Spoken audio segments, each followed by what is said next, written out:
नमस्कार, संसद टीवी में आपका स्वागत है। मैं हूं प्रतिबिंब शर्मा और आप देख रहे हैं इनसाइट में आज भारत समुद्री सप्ताह को केंद्र में रखकर बात करेंगे भारत की बढ़ती समुद्री ताकत की।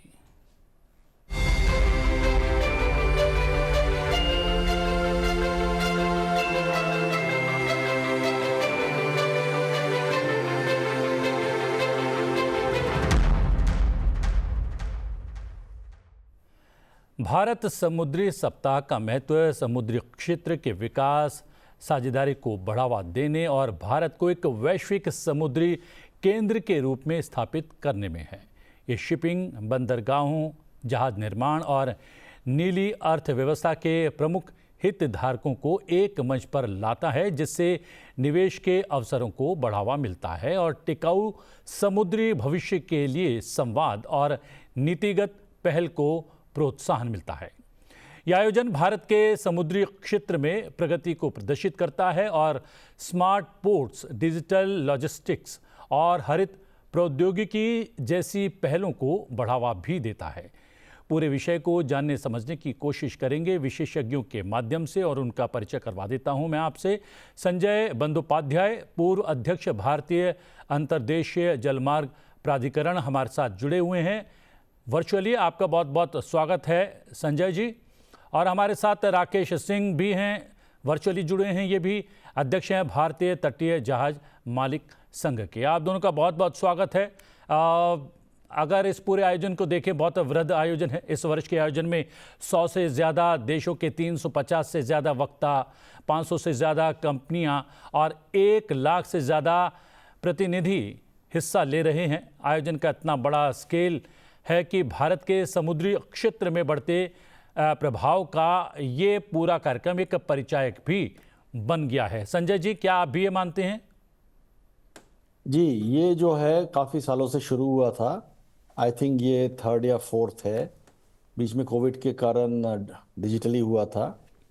तो इसमें सभी देशों के जो हमसे इंटरेस्ट रखते हैं, उनके एक्सपोर्टर, लॉजिस्टिक फील्ड के लोग आते हैं, शिप ओनर्स आते हैं, शिप बिल्डर्स आते हैं, पोर्ट वगैरह के आते हैं। और ये अब बड़ा इम्पोर्टेंट, 2 साल में एक बार होता है, बड़ा इम्पोर्टेंट ये इवेंट हो गया है। आपने कहा कि ये काफ़ी बरसों से चल रहा है और बीच में जब कोविड काल था तब वर्चुअली भी हुआ था। तो क्या कुछ अभी तक की यात्रा रही है इस पूरे आयोजन की? क्या कुछ हासिल हुआ है? क्या कुछ भारत दे पाया है इन वैश्विक देशों को? मैं पहले करेक्ट कर दूं, आपने कहा कि मैं IWI का चेयरमैन अभी नहीं हूँ, रिटायर हो गया हूँ जी। और मैंने एज एडिशनल सेक्रेटरी 2 वो देखे हैं, 2 इवेंट इसके देखे हैं। अच्छा। ऑर्गेनाइज भी कराया, जिस साल कोविड था वर्चुअली कराया था। उसके पहले एक हुआ था, तो आई थिंक 1 2 3 और 4th, ये 4th है। इसमें क्या है बेसिक, आप जैसा आप जानते हैं कि पूरे विश्व में जो एक्सपोर्ट इंपोर्ट होता है उसका लगभग 95% सी रूट से जाता है। और सी रूट से जाने के कारण एक रहता है कि लॉजिस्टिक कॉस्ट कम रहना चाहिए। लॉजिस्टिक कॉस्ट को कम रखने के लिए वो GDP का कितना प्रतिशत है वो देखा जाता है। तो जिस कंट्री का लॉजिस्टिक कॉस्ट सबसे कम होता है, जैसे नीदरलैंड या जर्मनी का माना जाता है कि उनका लगभग 5% 6% होता है, तो उनके जो प्रोडक्ट है वो ग्लोबली कॉम्पिटिटिव होते हैं। हमारे यहाँ भी ये इंटेंशन है मैरीटाइम सेक्टर को बढ़ाने के लिए कि एक्सपोर्ट इंपोर्ट के लिए लॉजिस्टिक कॉस्ट को कम रखना है। अदरवाइज लॉजिस्टिक्स में ही खप जाता है एनर्जी और रिसोर्सेज। इसमें पूरे इश्यूज जो है शिपिंग के, पहले सब शिपिंग सबसे इम्पोर्टेंट है, यानी ट्रेड इम्पोर्टेंट है। उसके बाद handling of at the ports, ship building उससे एसोसिएटेड है, और उसके आसपास जो मैन्युफैक्चरिंग हब्स होते हैं वो जोड़ना। साथ में जो कम्युनिटी सी के आसपास रहती है उनको जोड़ना। जैसा आप जानते हैं इंडिया की कोस्ट लाइन बहुत लंबी है, 7000 किलोमीटर्स के ऊपर है, और हमारे यहाँ पोर्ट्स भी लगभग 2022 के ऊपर हो गए हैं, छोटे बड़े मिला के। तो शिपिंग और पोर्ट्स और वाटरवेज हमारे लिए बड़ा इम्पोर्टेंट एक चीज़ होती है। और पोर्ट्स को भी वाटरवेज से जोड़ा जाता है, जैसे गंगा जो बनारस से चलता है वो सामान हल्दिया तक जा सकता है। इसी तरह केरला के वाटरवेज है, उड़ीसा के वाटरवेज है, ब्रह्मपुत्रा रिवर है जो बांग्लादेश के थ्रू जाता है और पोर्ट्स तक सामान जा सकता है।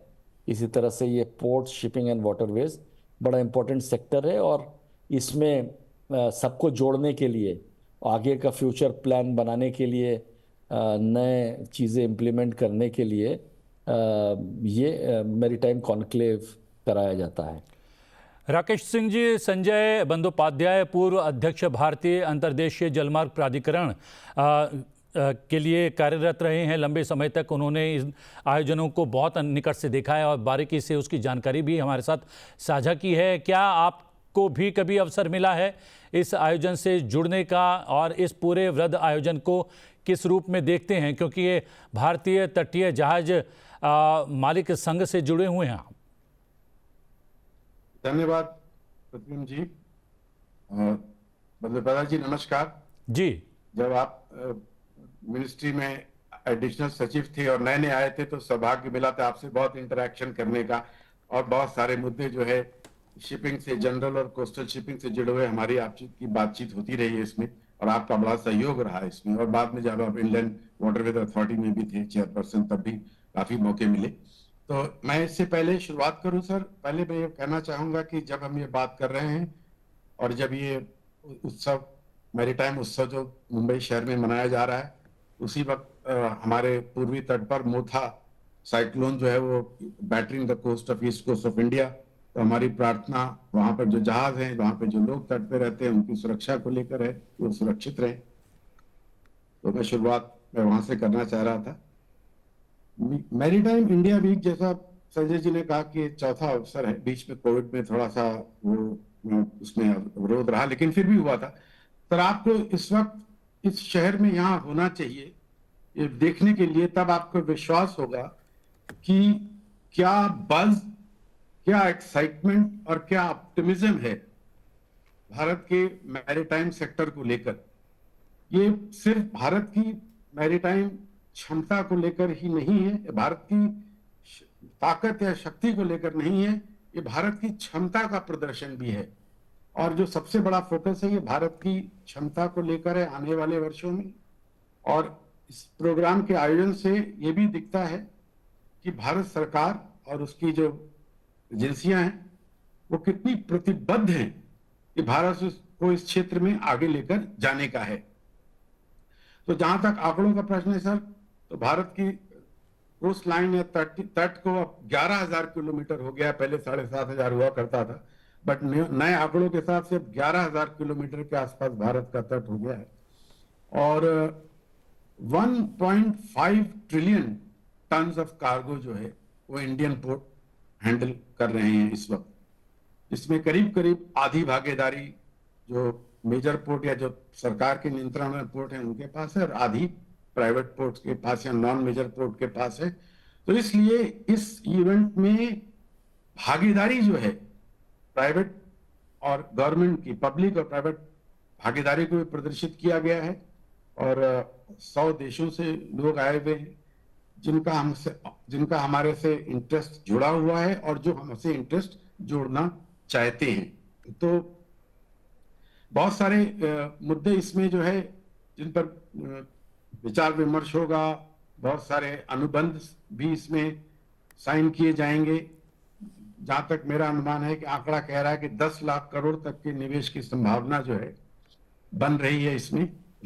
तो जो मुख्य फोकस रहा है कि भारत में हमें इतनी बड़ी भागीदारी है विश्व के व्यवसाय में, लेकिन जहाज की, भारतीय जहाजों की संख्या बहुत कम है, जो एक विषय है चिंता का। तो उस पर कैसे उसको प्रगति के रास्ते पर लाया जाए। दूसरा जो है कि हम भारत में जहाज निर्माण को कैसे बढ़ावा दे सकते हैं। बहुत लोगों का ये कहना होगा, आप सुनेंगे वो जहाज निर्माण के संबंध में कहेंगे कि ये बस, वी हैव मिस्ड दिस बस, बट मुझे इस पे विश्वास नहीं है। ये बस वी हैव नॉट मिस्ड, बस इज अराउंड द कॉर्नर, और हम यहाँ पर बस स्टैंड भी बना सकते हैं। तो सरकार का जो लक्ष्य है बड़ा निर्धारित इस विषय में है। उसके बाद जो हमारी स्किल मैन पावर है, इस वक्त हमारा योगदान मैरीटाइम ट्रेड में करीब 3 लाख कर्मचारी जो हैं वो भारतीय मूल के हैं, जो जहाजों पे काम करते हैं। और जो हमारा जो लक्ष्य है उसको भविष्य में 10 लाख उस संख्या तक को लेके जाने का है। तो जैसा मैंने कहा कि हमारी ताकत और क्षमता दोनों का प्रदर्शन जो है इसके माध्यम से किया जाना है। संजय जी, ये माना ही जा रहा है इस वृहद आयोजन का उद्देश्य वैश्विक भागीदारों के साथ साझेदारी को बढ़ावा देना है, उसको और मजबूत करना है। समुद्र के क्षेत्र में हमारे वैश्विक भागीदार कौन हैं, भागीदारी किस तरह की होगी और किन क्षेत्रों में होगी, उस पर थोड़ा सा गौर फरमाएं या फिर प्रकाश डालें। देखिए, पहला तो शिपिंग सेक्टर तब बढ़ता है जबकि ट्रेड बढ़ता है। और ट्रेड जैसा आप जानते हैं अलग अलग कंट्री से एफटीए होते हैं और वो कंट्रीज़ यहाँ पे रहती हैं, उनके ऑलरेडी कई सैकड़ों हजारों साल से उनसे ट्रेड चल रहा है। पर किसी चीज़ में हम ग्लोबली कॉम्पिटिटिव होते हैं, जैसे कि हम लोग कुछ ब्लेड्स और जो विंड टर्बाइंस के इक्विपमेंट बनाते हैं, हमारा फूड प्रोड्यूस, हमारा लेदर प्रोड्यूस, हमारे गारमेंट्स, ये कॉम्पिटिटिव होते हैं कई सेक्टर में। इसी तरह से कॉम्पिटिटिव होते हैं, उनको कम पैसे में कैसे बाहर के मार्केट में हम पहुंचाए, ये बहुत ज़रूरी है। तो हिंटरलैंड से जैसे एप्पल है हिमाचल का, वो कैसे पोर्ट के माध्यम से हम ऐसे मिडिल ईस्ट की कंट्री में पहुंचा दे, बासमती राइस कैसे पहुंचाए कम से कम कॉस्ट में, जिससे कि हमारा ही बासमती वहाँ बिके। इसमें हम लोग लॉजिस्टिक कॉस्ट को कम करते हैं। हमारे जो रोड ट्रांसपोर्टेशन है और उसके बाद पोर्ट की ऑपरेशंस है, शिपिंग कॉस्ट है, उसको कम करते हैं। इसके लिए कंट्री में शिप बनाना सस्ता पड़ता है, एम्प्लॉयमेंट भी मिलता है। हमारी भी शिप बिल्डिंग इंडस्ट्री बहुत हज़ारों साल पुरानी है।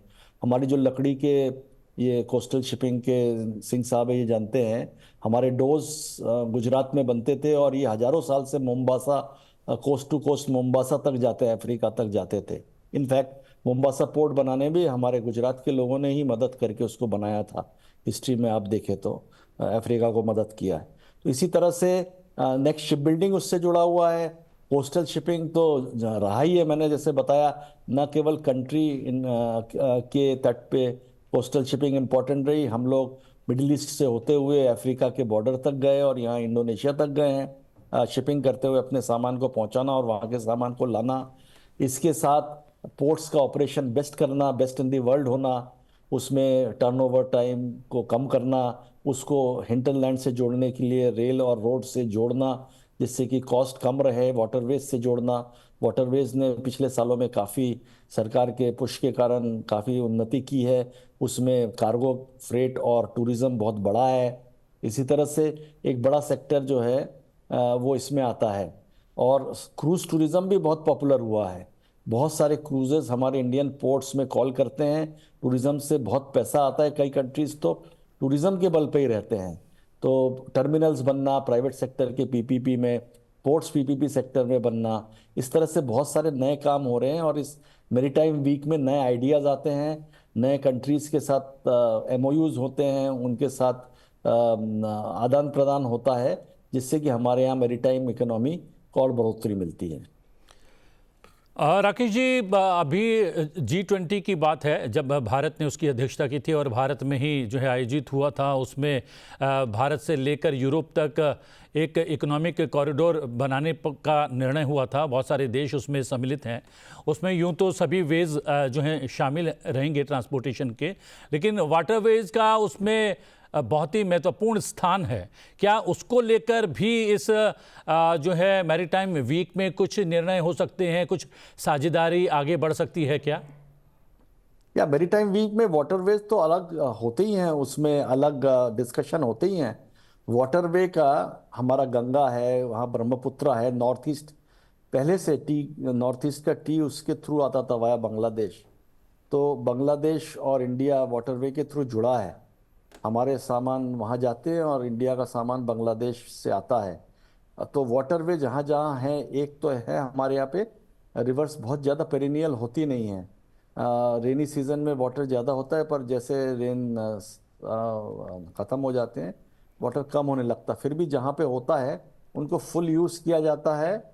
और जो कोस्टल पोर्ट्स हैं उनको नज़दीकी वाटरवेज से जोड़ के काफ़ी कुछ खर्चा ट्रांसपोर्टेशन का कम किया जा सकता है, क्योंकि जहाँ जहाँ क्रीक्स हैं आप वहाँ देखेंगे कि रोड ट्रांसपोर्टेशन कॉस्ट बहुत बढ़ जाता है, तो वहाँ वाटरवेज ही सबसे सस्ता है। आप बॉम्बे, ये महाराष्ट्र के क्रीक्स में देखेंगे, अंदर अंदर रिवर्स हैं जो आते हैं, जहाँ से पोर्ट्स में सामान आता है थ्रू दी वाटरवेज। इसी तरह उड़ीसा के वाटरवेज है, बंगाल के वाटरवेज है, साउथ के वाटरवेज है, और यहाँ तो केरला में तो बैक वाटर से भी काफ़ी सामान पोर्ट्स पे आता है थ्रू वाटरवेज। राकेश जी, ये क्रूज पर्यटन की बात यहाँ पर संजय जी ने भी की है, और इसको अगर आंतरिक रूप से बढ़ावा देने की बात की जाए तो राज्यों की हिस्सेदारी या फिर जो है भागीदारी बहुत महत्वपूर्ण होती है, क्योंकि बहुत सारे कोस्टल एरियाज़ हैं, बहुत सारे जो हैं समुद्री क्षेत्र से के तट पर बसे हुए राज्य हैं। उनके साथ कोऑर्डिनेशन कितना बेहतर होना चाहिए केंद्र का, और क्या आंतरिक रूप से भी इस पर कुछ विचार किया जा रहा है, क्योंकि विदेशी प्रतिनिधि तो इसमें सम्मिलित हैं। क्या राज्यों के प्रतिनिधि भी किसी रूप में इस पूरे कार्यक्रम में सम्मिलित हैं, या उनकी कोई भागीदारी है? कभी होता है उनके भी राकेश जी राकेश जी। सॉरी, आपने मुझसे पहले भी एक सवाल पूछा था कि जी कॉरिडोर के बारे में। हाँ जी, तो वो भी रह गया था, तो चलिए दोनों का उत्तर दे दीजिए। हाँ जी, मैं दोनों के बारे में बात करता हूँ पहले। तो संजय जी ने कहा कि वैश्विक व्यवसाय में लॉजिस्टिक्स की जो कंपोनेंट है वो बड़ा ही महत्वपूर्ण हो जाता है। अगर हमारी लॉजिस्टिक्स कॉस्ट डेवलप्ड देशों के तुलना में अगर 3-4-5% अगर ज्यादा है, तो आप समझ लीजिए कि अंतरराष्ट्रीय व्यापार में वही बिजनेस का मार्जिन है। तो हम वहीं से एक नेगेटिव शुरुआत हो जाती है। इसलिए आज से नहीं, पिछले 10 सालों से, उससे ज्यादा से सरकार का ये लक्ष्य रहा है कि हम अपनी लॉजिस्टिक्स कॉस्ट को लेकर आना है। दूसरे सर, वैश्विक व्यवसाय में जो समझने वाला विषय है कि कोई भी व्यवसाय सस्टेनेबल तभी होगा जब वो प्रॉफिटेबल होगा। अगर वो प्रॉफिटेबल नहीं है तो सस्टेनेबिलिटी नहीं हो सकती। हम 1-2 प्रयास कर सकते हैं, लेकिन उसके बाद जो है वो अपने आप स्वतः बंद हो जाता है। ऐसे बहुत से हमारे पास उदाहरण हैं। जो आपने पहले सवाल किया था कि अगर हम पर्शियन गल्फ का रूट लेते हुए और सीधा कंट्री और एशियन, सेंट्रल एशियन कंट्री से सीधा एक रूट जो डेवलप करने का काम चल रहा है, जिसपे विचार चल रहा है, स्टडी भी चल रही है कि सीधे मेडिटेरेनियन में एंट्री लेने की, तो वो उसका एक मुख्य लक्ष्य है कि हम जो सुएज कनाल है, जिसके थ्रू की विश्व का और भारत का बहुत बड़ा व्यापार जो है, $200 बिलियन का मेरे ख्याल से भारत का व्यापार सुएज कनाल के थ्रू होता है, जो कि बहुत सारी अनिश्चितताओं के घेरे में भी आ सकता है। आपने देखा होगा कुछ साल पहले एक जहाज वहां पर ग्राउंड हो गया था, तो कनाल बंद हो गया था बहुत दिनों के लिए, और वो एक लंबा रूट भी है और वो इतना कॉस्ट इफेक्टिव नहीं है। तो सरकार इस विषय पे बहुत सारे देशों के साथ मिलकर ये कार्य कर रही है। उसमें समय लगेगा, लेकिन वो एक ऑल्टरनेटिव व्यवस्था, पर्यायी व्यवस्था भी बनाता है, और वो कॉस्ट भी ट्रांसपोर्टेशन की सस्ती कम करेगा आज के वर्तमान के परिप्रेक्ष्य में। लेकिन जैसा मैंने कहा, उसमें भी थोड़ा समय लगेगा, क्योंकि बहुत देशों के साथ मिलकर कार्य किया जा रहा है। तो राजनीतिक स्थिरता से लेकर वैश्विक स्थिरता चाहिए, सिक्योरिटी के भी इश्यूज हैं, तो वो सब सॉल्व होते रहेंगे। क्रूज पर आता हूं सर, मैं नेशनल शिपिंग बोर्ड का सदस्य भी हूं, तो उस पोजीशन में होकर मैं बहुत सारे पोर्ट में हम लोग समय समय से जाते हैं, और ये निश्चित रूप से कि क्रूज का पोटेंशियल हिंदुस्तान में है और अभी लार्जली अनटैप्ड है। तो बहुत से, मुंबई में एक टर्मिनल बन चुका है, कोचीन में भी बन चुका है, लेकिन मैं आपको एक उदाहरण दूंगा कि कोचीन मेट्रो से, कोचीन मेट्रो जो सर्विस, जो बोट सर्विस है, इसको कोचीन मेट्रो सर्विस बोलते हैं, वो एक उदाहरण है कि कैसे भारत में कोई भी एक नई व्यवस्था अगर कायदे से लागू की जाए तो सक्सेसफुल हो सकती है। Cochin metro is a successful story. Cochin metro successful story इसलिए हुई कि इस तरह के यातायात के सिस्टम में, या जिसमें कि प्लेजर भी जुड़ा हुआ है, रिक्रिएशनल एक्टिविटी भी जुड़ी हुई है, वो एक पूरा इकोसिस्टम मांगता है। सिर्फ क्रूज वेसल होने से या क्रूज या बोट होने से, अच्छी होने से नहीं होगा। कोचीन मेट्रो ने साबित किया कि उन्होंने जो मेट्रो स्टेशन बनाए, वहां पे जो व्यवस्थाएं दी हैं, सुविधाएं दी हैं, वो एक अपने आप में संपूर्ण व्यवस्था है। तो क्रूज इंडस्ट्री का विकास जो है, उसके लिए खाली क्रूज जहाज ही नहीं, लेकिन हमें कुछ बड़े पोर्ट जैसे मुंबई, कोचीन को होम पोर्ट बनाना पड़ेगा। जब तक वो होम पोर्ट नहीं बनते हैं, तब तक लोगों का आना जाना उस संख्या में नहीं हो पाएगा कि जिससे व्यवसाय जो है वायबल हो सके। और कोचिन पोर्ट उसका एक बहुत बड़ा प्रयास है, मुंबई पोर्ट भी ये कर रहा है प्रयास कि हम हिंदुस्तान के कम से कम 2 पोर्ट वेस्ट कोस्ट में और 1 पोर्ट ईस्ट कोस्ट में, जिनको होम पोर्ट बनाए, जहां से यात्राएं शुरू और खत्म हो, तब ये व्यवसाय बढ़ेगा। निश्चित रूप से पोटेंशियल है और सरकार इसके बारे में पूरी तरह से अवगत है और कार्य चल रहा है। धन्यवाद। मैंने एक बात और पूछी थी कि राज्यों की भागीदारी भी क्या इसमें महत्वपूर्ण है, और सरकार उस और भी प्रयास कर रही है, और इसमें भी, इस पूरे आयोजन में भी क्या उसका रिफ्लेक्शन नजर आ रहा है? सर आप देखिए कि इसमें जो पहले ही दिन जब माननीय गृह मंत्री अमित शाह जी ने उद्घाटन किया, तो स्टेज पर आप देखेंगे तो भारत के जितने तटीय प्रदेश के मुख्यमंत्री वहां उपस्थित थे। तो पहला दिन इनॉग्रेशन का दिन था और ये प्राथमिकताएं तय करता है कि मैरीटाइम ट्रेड जो है, जो कि जबकि ये एक सेंट्रल गवर्नमेंट का या यूनियन गवर्नमेंट का मैटर है, बट बिना स्टेट गवर्नमेंट के भागीदारी के, उनके प्रयास के, ये संभव नहीं हो सकता है। तो ये एक बहुत बड़ा ये अनिवार्य है और इसीलिए ये सारे प्रदेश की सरकारों के साथ मिलकर चल रहा है, चाहे वो कोस्टल तटीय व्यापार हो, चाहे वो क्रूज हो, चाहे शिप बिल्डिंग हो। शिप बिल्डिंग को भी अगर आप लें तो अंततोगत्वा हमें जमीन चाहिए, लैंड चाहिए, जो कि स्टेट गवर्नमेंट से आने वाली है। तो बिना उनके सहयोग के भागीदारी के नहीं होगा और ये भागीदारी प्रदर्शित हुई है इस इवेंट में भी और इससे पहले वाले में भी। और इस बात को सरकार दोनों तरह से, केंद्र सरकार और प्रदेश सरकार और जो स्टेक होल्डर है, वो भी समझते हैं भली बात से। धन्यवाद।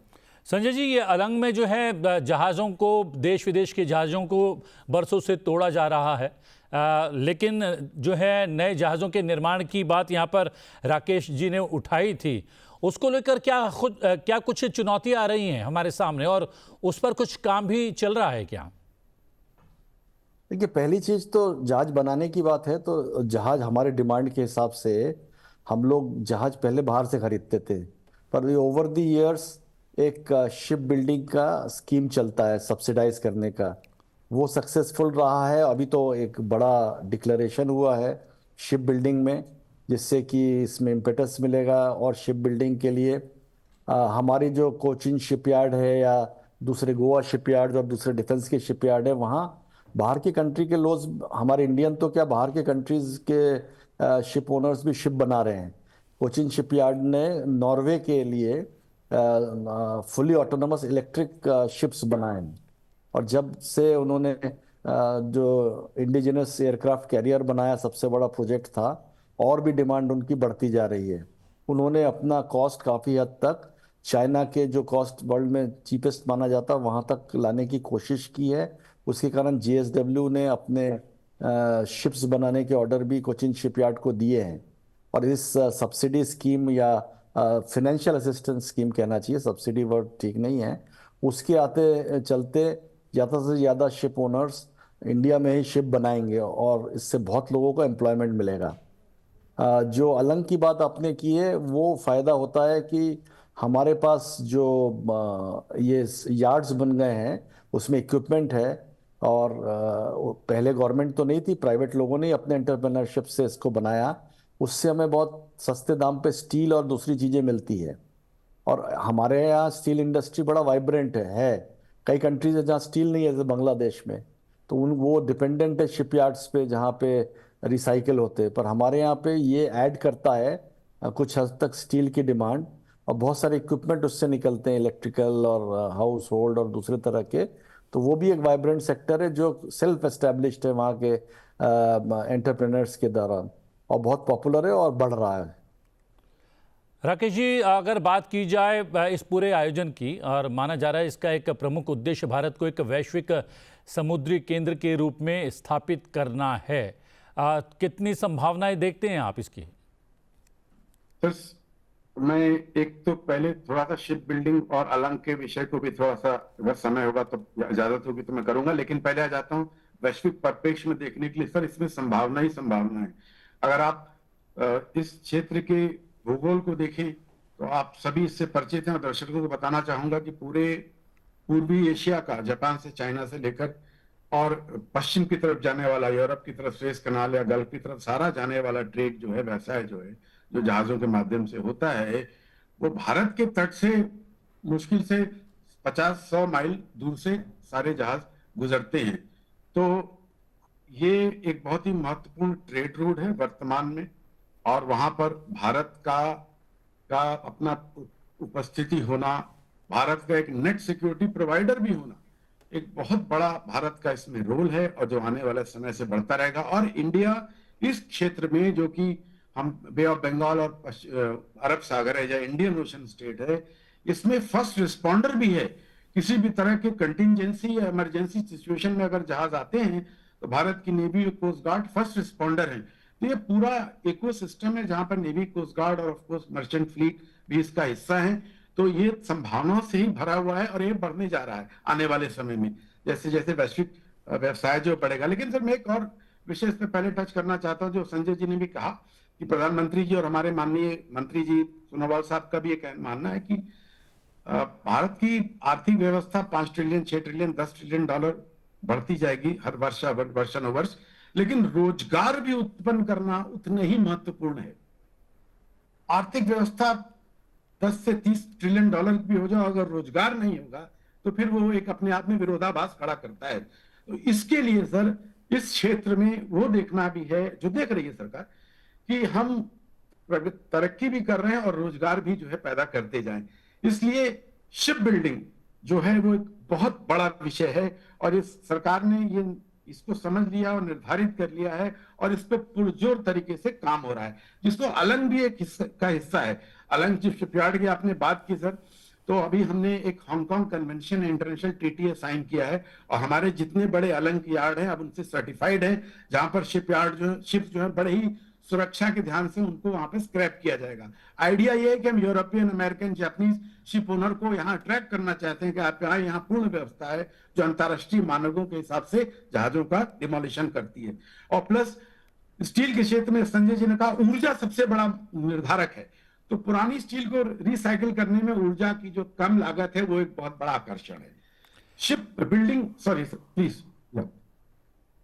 जी, समय जो है समाप्त हो रहा है। मैं संजय जी से आखिरी कमेंट लेना चाह रहा था, लेकिन मुझे कहा जा रहा है कि जो है रैप अप करने के लिए, लेकिन आप दोनों जुड़े इस कार्यक्रम से, इनसाइट से, और आपने इस वृहद आयोजन के बारे में बहुत संक्षिप्त और बहुत ही बारीक जानकारी जो है साझा की है, और क्या कुछ चुनौतियां हैं और चुनौतियों से पार पाने के लिए क्या कुछ किया जा रहा है इस संदर्भ में, उसकी जानकारी भी हमें मुहैया करवाई और दर्शकों से भी साझा की। संजय जी, आपका बहुत बहुत धन्यवाद, और राकेश जी आपका भी बहुत बहुत धन्यवाद। इनसाइट में आज के लिए इतना ही। इनसाइट में आपसे फिर भेंट होगी एक नए विषय के साथ। फिलहाल मुझे आज्ञा दीजिए, बने रहिए संसद टीवी के साथ। नमस्कार।